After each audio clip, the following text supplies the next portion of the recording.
తెలంగాణను దోచుకున్న వారిని వదిలిపెట్టేది లేదని, ఇది మోదీ గ్యారంటీ అని ప్రధానమంత్రి నరేంద్ర మోదీ హెచ్చరించారు. తనను భారతమాత పూజారిగా అభివర్ణించిన ప్రధాని శక్తినాశనం చేస్తానంటున్న వారి నుంచి రక్షించేందుకు అవసరమైతే ప్రాణ త్యాగానికైనా సిద్ధంగా ఉన్నట్లు చెప్పారు. జగిత్యాలలో జరిగిన భాజపా బహిరంగ సభలో ప్రసంగించిన మోదీ రాబోయే ఎన్నికల్లో భాజపాకు 400లకు పైగా సీట్లు రావడం ఖాయమని ధీమా వ్యక్తం చేశారు. లోక్సభ ఎన్నికల ప్రచారంలో రాష్ట్రంలో వరుసగా పర్యటిస్తున్న ప్రధాని మోదీ జగిత్యాలలో పర్యటించారు. నిన్న ఆంధ్రప్రదేశ్ పర్యటన అనంతరం హైదరాబాద్ చేరుకున్న ప్రధాని రాత్రి రాజ్భవన్లో బస చేశారు. ఉదయం రాజ్భవన్ నుంచి బయలుదేరి బేగంపేట ఎయిర్పోర్ట్ నుంచి ప్రత్యేక హెలికాప్టర్లో మోదీ జగిత్యాలకు బయలుదేరారు. జగిత్యాలలో ఏర్పాటు చేసిన భాజపా బహిరంగ సభకు హాజరైన ప్రధాని తెలుగులో ప్రసంగం ప్రారంభించారు. ఈ సందర్భంగా కాంగ్రెస్, భారసాతో పాటు ఇండియా కూటమిపై తీవ్ర స్థాయిలో దాడి చేశారు. నిన్న ముంబైలో జరిగిన ఇండియా కూటమి సభను ప్రస్తావిస్తూ వారు శక్తి వినాశనాన్ని కోరుకుంటున్నారన్నారు. మహిళలను శక్తి స్వరూపులుగా అభివర్ణించిన మోదీ తాను భారతమాత పూజారినన్నారు. శక్తి నాశనం కోరుకునేవారు గెలుస్తారో, శక్తిని పూజించేవారు గెలుస్తారో జూన్ 4న తేలుతుందన్నారు. भारत माँ का पुजारी हूँ। मैं आप शक्ति स्वरूपा सब माता बहन बेटियों का भी पुजारी हूँ। और जिन्होंने कल शिवाजी पार्क में इंडिया अलायंस ने अपना घोषणा पत्र शक्ति को खत्म करने के लिए किया है, मैं इस चुनौती को स्वीकार करता हूँ और मैं इन शक्ति स्वरूपा माताओं बहनों की रक्षा के लिए जान की बाजी लगा दूंगा, जीवन खपा दूंगा। क्या भारत की धरती पर कोई शक्ति के विनाश की बात कर सकता है? क्या शक्ति का विनाश हमें मंजूर है?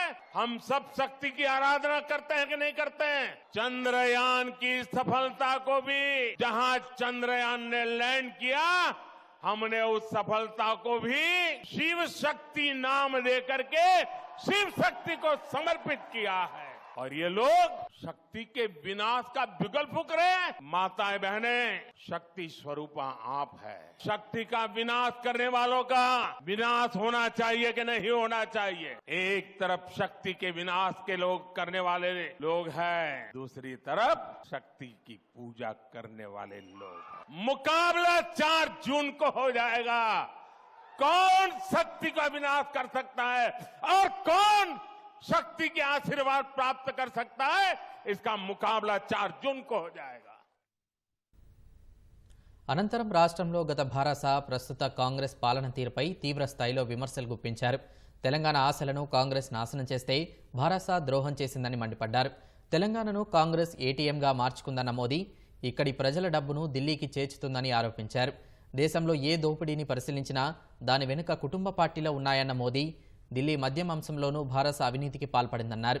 కాళేశ్వరం విషయంలో కాంగ్రెస్, భారస కుమ్మక్కయ్యాయని ఆరోపించారు. बीआरएस ने तेलंगाना को जम करके लूटा है और अब कांग्रेस ने तेलंगाना को अपना एटीएम स्टेट बना लिया है। तेलंगाना से लूटा गया ये पैसा दिल्ली तक जाता है। आज बीआरएस के घोटालों पर कांग्रेस की बोलती बंद हो गई है। कालेश्वरम स्कैम के अरबों रुपए कहां चले गए?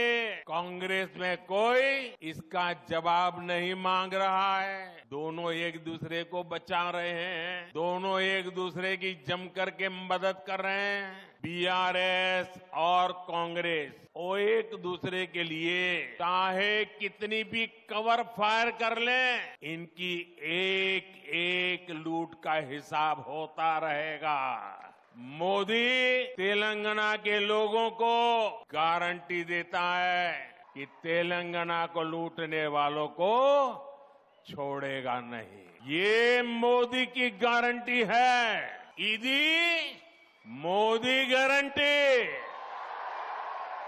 देश में जितने भी बड़े घोटाले हुए हैं, उनके पीछे कोई न कोई परिवारवादी पार्टी ही मिलेगी। इसी परिवारवादी भ्रष्टाचार का शिकार हमारा तेलंगाना भी हुआ है।